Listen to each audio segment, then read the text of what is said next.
Sponsor an orphan, and you'll help support a vulnerable child to have the education they've always dreamed of, so they can build a brighter future. You'll be feeding a hungry stomach and a hungry mind with knowledge that will last them a lifetime. That's the power of an education. Sponsor an orphan now with Islamic Relief. Assalamu alaikum, everybody. That's me. I'll be dressed a little bit like this for the show. Please come out to support. It sounded funny at the time in Dearborn, December the 17th, 2022. All right. So here's the deal. I just got to get this straight. It's all right. Because I can't keep bending this way. So look, this show is going to be amazing. I'm being brought there by my brother, Big Fresh, and everybody in the Hammer Track area. My main man, Ishmael, his lovely queen. Rafiki's going to be there. This is going to be an amazing show. It's going to be intimate. It's going to be funny. Years ago, I did something called Love Supreme and Anatomy of Gratitude, which was a true tribute to John Coltrane through comedy. Now we have this thing. We got so many things to talk about: the pandemic, the elections, Trump. Listen, brothers and sisters, this is the time. We're going to be doing a show. Yeah, it is. It's called It Sounded Funny at the Time, Dearborn, Michigan, December the 17th. Listen, I hope you guys attend. I'm looking forward to coming back to the Dearborn area and just being amongst my brothers and sisters. Come on out. $20 if you get your tickets early. $25 if you get them late. And if you don't like Muslims, you don't get a ticket at all. Listen, see you there. I won't see you. No matter, because we're going to have an epic time. Preacher Moss. It sounded funny at the time. Assalamu alaikum wa rahmatullahi wa barakatuh, everybody. This is your brother, Preacher Moss, the host of the SOS. Yes, the host of the SOS. And blessed, of course, to have the SOS family and SOS soldiers in full tow. You saw a little ad there. I'm going to be in Detroit, Dearborn, which is a suburb of Detroit. I'm going to be there December the 17th with a new presentation. I'm working out new material for a project called It Sounded Funny at the Time. Now, brothers and sisters, I want everybody to know that this project is really kind of fun. It's a carryover from when I did the original Love Supreme and Anatomy of Gratitude. This one is a little bit more focused on the world. That was really focused on Islam, my conversion, and spiritual connectedness, if you will, my spiritual identity. This has a lot more to do with my comedic identity as a Muslim and how I walk through the world and how I see things. Now, this is going to be probably a little bit more hard-hitting than people are used to, but that's what the world is. And we try to sometimes take all this information and we put it in a hodgepodge. It's just like a good John Coltrane song. When you throw the notes up in the air, you just hope that they land in the right position. It's going to be that. It's going to be a little bit avant-garde, and I'm just looking forward to that. It's going to be a great time if you're in the Detroit, Dearborn area. That's number one. Number two, shout out to Nancy Pelosi, who earlier today said that she would not be running for re-election as Speaker or the Whip of the House. She had some great, really understand, and I really feel for Nancy Pelosi, largely for what happened to her husband. And, you know, she was the first Speaker of the House, and boy, did they give her the business. But this whole thing with her husband and stuff like that is when politics just runs totally off the rail. And I could see it in her voice that she said, you know, I want to be a little bit more local. I want to be with my husband, my family. And I 100% appreciate that honesty and candor that she put out in Congress today. Republicans at it again, trying to have new committees on the Bidens and all that type of stuff. You know, this politics gets old, brothers and sisters, you know, but what is this good? What does it mean, though? It means that you have a cavalcade of people just not happy. And that leads us into our topic today. Our topic today is whatever happened to Muslim love. Now, before we get into, it's Muslim, no, you know, this black love, this Latino love, it's, you know, Muslim love has certain levels to it. So it's, of course, it's love between two people, but it's also love for Prophet Muhammad. It's also love for Allah subhanahu wa ta'ala. There's a lot there to unpack.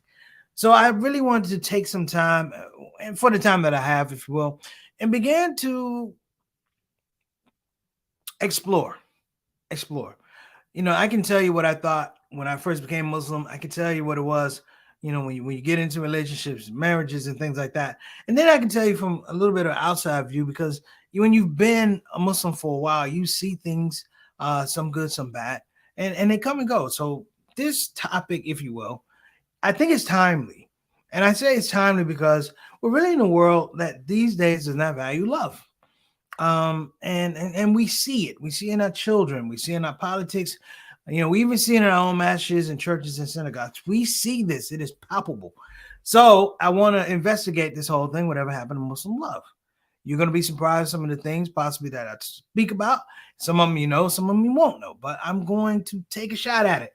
I am not a licensed therapist or anything like this. I'm just a person that observes people who want to be loved. Welcome to the Shout Out Show. We'll be right back. Let's roll.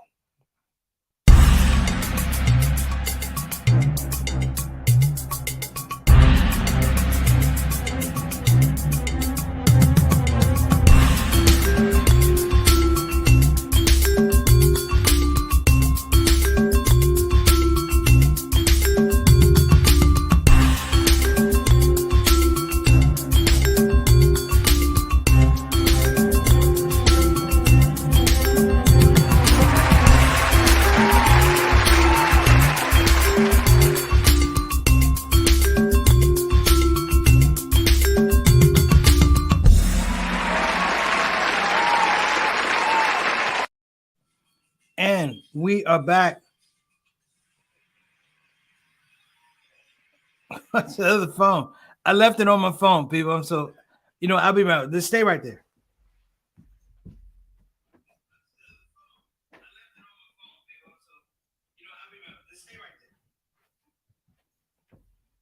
Okay. This is when you don't do stuff right, people. I started hearing an echo. I was like, yo, they got ghosts in the house. I was like, that ghost sounds like me. Actually, I've had was trying to send emails out to my mom and my aunt and everybody for the show, send out the link. And when the show started, it came right up on my phone. That's funny, But before we get into this, got to show some love, some SOS love to our family. Shout out to Sister Ree. Assalamu alaikum wa rahmatullahi wa barakatuh. Sister Ree, good to see you in the house today. Shout out to you and Derek and Jawan. We're wishing you Muslim love today. There you go. I'm giving it all out today. Mary Moss, better known as Mama San, she said, have a happy day, SOS family. Mama San, you getting Muslim love too. Absolutely. Assalamu alaikum wa rahmatullahi wa barakatuh. Bilal, where is, you say you home alone today. You messing up your Muslim love, brother. You shouldn't supposed to advertise that now. But when Sister Sonia walks through the door, you give that sister a hug. We're talking about, yeah, you talking big stuff because she ain't there. Salam's home alone, finally. Boy, I'm going to send her a copy of this show, boy. You might be sleeping on the sofa. No Muslim love for you. All right. And shout out, wa alaikum assalam rahmatullah barakatuh, brother Altaf Rashid. You know who he is, Mr. 6 o'clock, straight up, straight down, our Canadian envoy to the show. What's the show without brother Altaf? It's just a show that could be a lot better. All right. I'm just messing with you, Altaf. We appreciate you tuning in, man. Thank you so much. Brother Eric Carter, wa alaikum assalam rahmatullahi wa barakatuh, beloved. Thank you so much for tuning into the show. We appreciate you. And last but not least, we got to bring in our executive producer, sister, of course, Satana Whitfield, working the ones and twos, making sure the StreamYard is right. You guys get a good picture.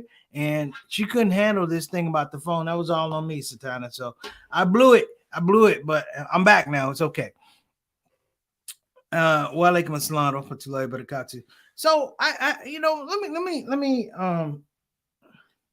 let me frame a little bit of this for you.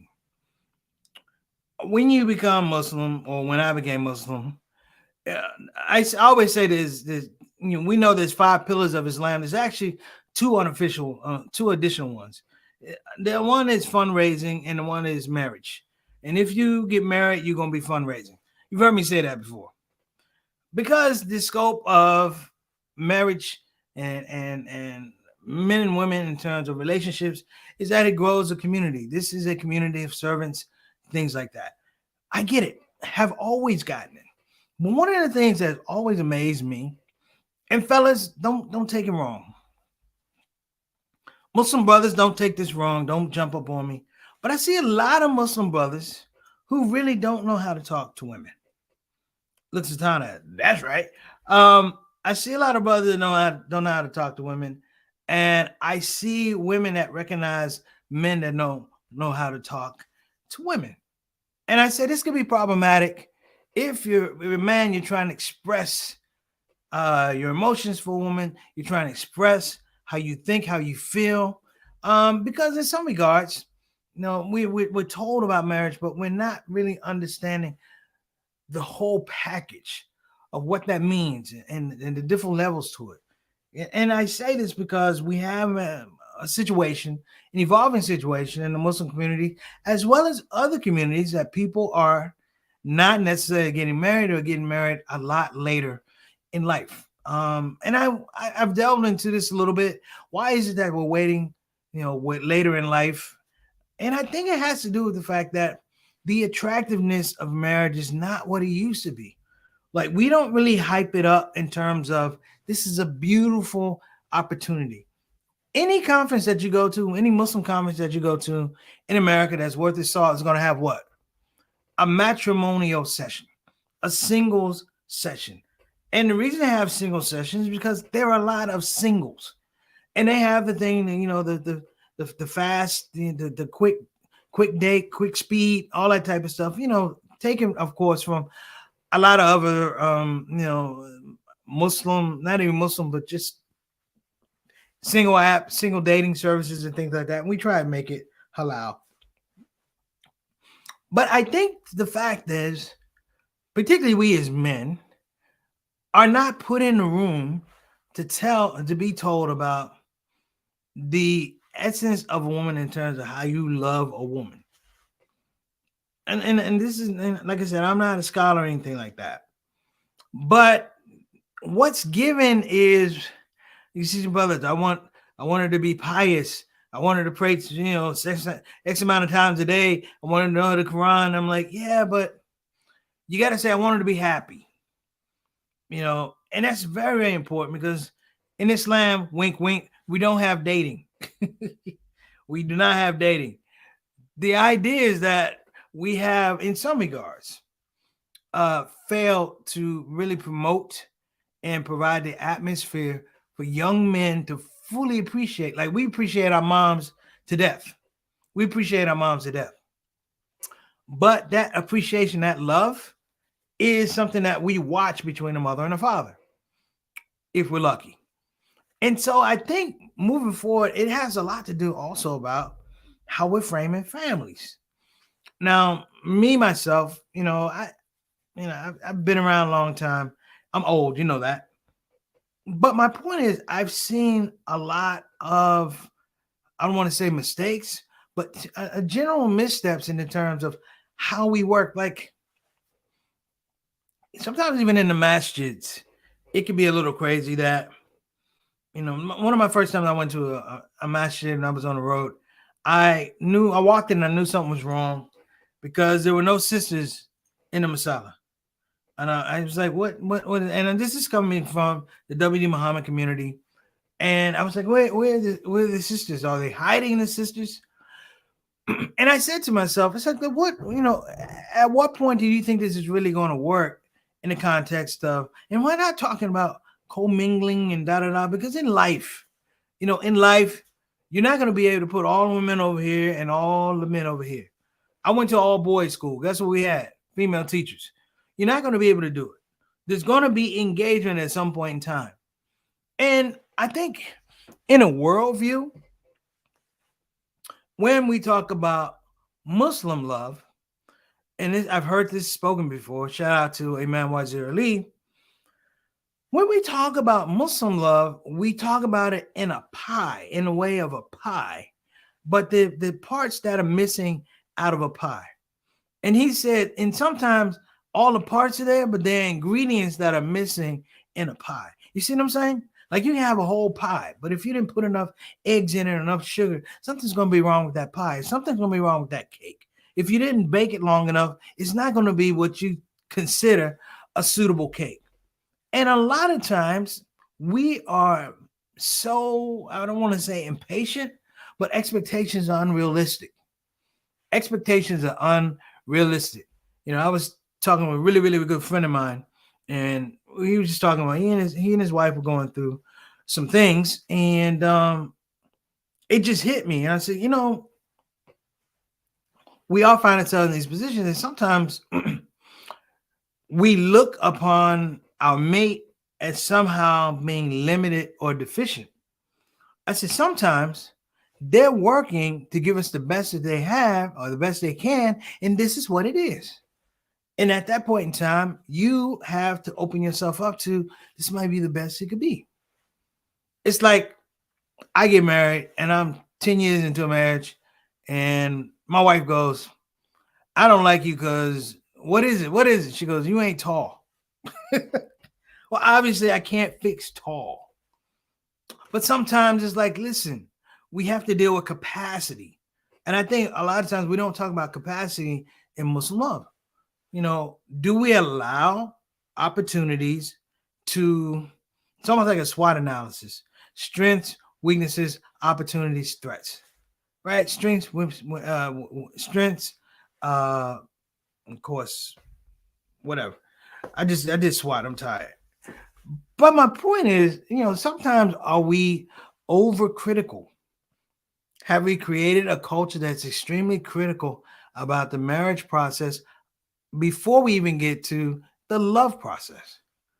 Are we being taught to love in a full way?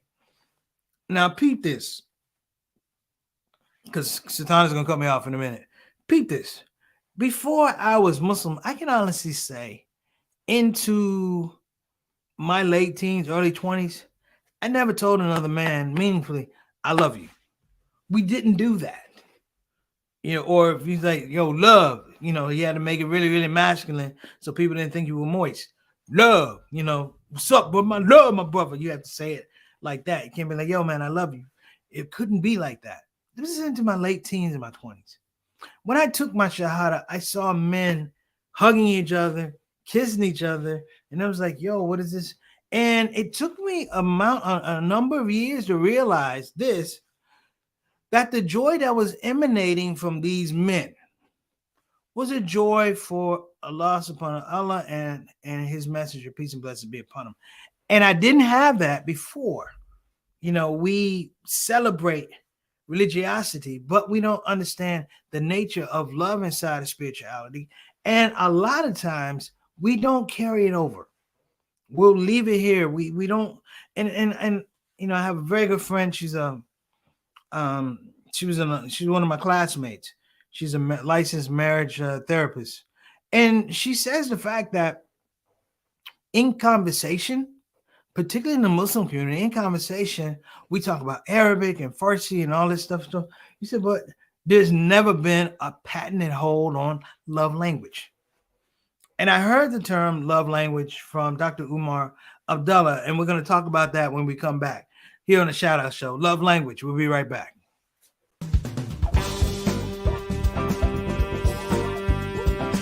Hey, babies. Welcome to Radio WCUC, Convenient Urgent Care, home of the smart patient. This is DJ What It Do. You know what time it is. It's the top of the hour, and the request lines are open. You know what you want to hear. I know what you want to hear. Operators are waiting. I just got to hear don't get the COVID. Don't get the COVID. Put your mask back on. The Delta COVID, more contagious than before. Don't get the COVID. Go on and get the vaccine. You know that it can keep you safe, and your people living up in your space. Don't get the COVID. You need to wash your hands. The Delta COVID is more deadly than before. Don't get the COVID. Go on and get your vaccine. You know that it can keep you from dying. Don't leave your family all alone and crying. Don't get the COVID. We invite you to join our fight against COVID and against misinformation. It's time to listen to the doctors and trust the science. When I think of people dying that don't have to die, it makes me sad. Now's the the time to be sober. Together we can make this thing over. Let's fight the COVID. Convenient urgent care, home of the smart patient. All right, thank you for coming back. So before we left on the break, I was talking about this whole positive idea of love language. Now, a lot of people think love language is separate from the Quran. It's separate from Hadith. And that's what I used to think. Dr. Umar Abdallah said, no, he said love language is embedded in the Quran. He said love for Allah subhanahu wa ta'ala, love for Prophet Muhammad provides this model, if you will, provides this model of efficiency, number one, of efficiency and placement of love in the Muslim community. Now, I asked, of course, what does this mean? And you have to do some studying, if you will. But it does have a lot to do. And even in the Bible and the Torah, the notion of love is a very, very trusting idea because it is the unseen. You don't know who loves you until somebody manifests that. Think about this. You may go 30, 40 years, and then you say, I met the right person. Imagine the odds of that right person meeting you and you having the same corresponding love language. Kind of like hitting lotto, if you will. Now, I don't want to get into gambling, but here's my point, though. Understanding this nature, we'll get back to the question, whatever happened to Muslim love? Has it been that people have abandoned the idea that love language has value, that love language has placement, that we say you talk to your boys different than you talk to your wife or your girl, right? Here's one that's even better. You spiritually announce love with your mate different than you do your boys or your family members, because the spirituality of love and engagement also is the unseen. So that when you walk away or you go to work or you travel out of town, whatever the situation is be, there is an impending agreement that is much the same as a credo statement when you are Muslim. We have our credo statements, La ilaha illallah, the ShOUT, all of that. But there is an unwritten credo statement with the idea of Muslim love. And I think this is something that's really important. If you look at vows, if you will, like if you look at vows, the vows are contractually obligating. They are spiritually, contractually obligating. And I'm not talking about prenuptial agreements and stuff like that, but at a base, it says that whatever the situation is, we're going to be here together, and there's a spiritual tie that's going to do this. Otherwise, you don't need a reverend or justice of the peace or something like that. But just the fact that we have to have that type of representation, an imam or pastor or reverend or father, represents that the whole idea of matrimony and Muslim love and Christian love and Baptist love and Jewish love is of a divine offering, if you will. So let me finish up here. We got a couple minutes here. The idea, if you ask me, and it's clearly my opinion, the idea of what happened to Muslim love is that Islam in and of itself became sanctified. It became a little bit sanitized. I think that's what I want to say. So the representation of Islam in America, Islam around the country, the world, it became very sanitized. And the people who spoke about Islam, I don't want to say conveniently, but by necessity, left out the whole quotient of love. So when you watch it on TV, the media, if you will, has nothing but the last option to show our women who look like there's no love, right? When they put them on TV, and it's sad because if you go around the different mosques, you'll see a lot of love. And it's the best love that you can see, meaning that this Muslim love is about family. This Muslim love is about service. This Muslim love is about commitment. This Muslim love is about how do we serve humanity. This is a broad concept, and I believe, and maybe maybe I'll see it, but the whole broad context, if you will, of this whole idea, and I call it Muslim love, but it could be black love, it could be a whole lot of love, has so much to do about representation.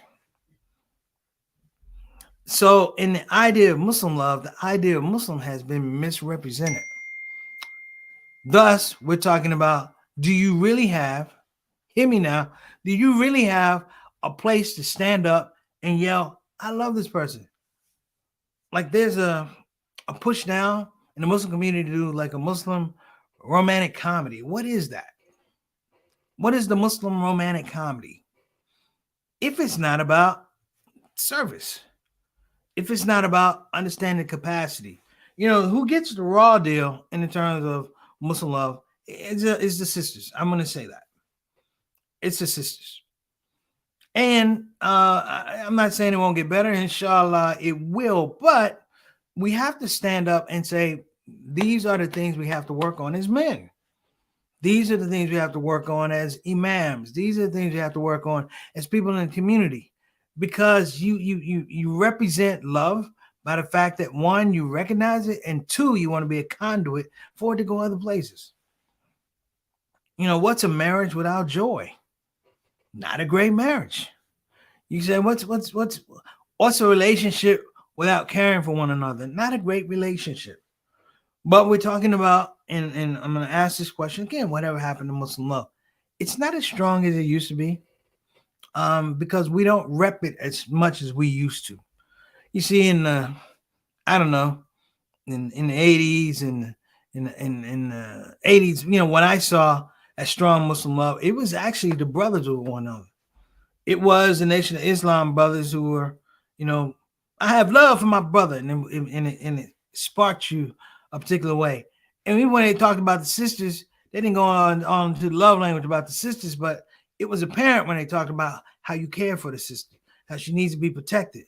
And that love language, that is love language.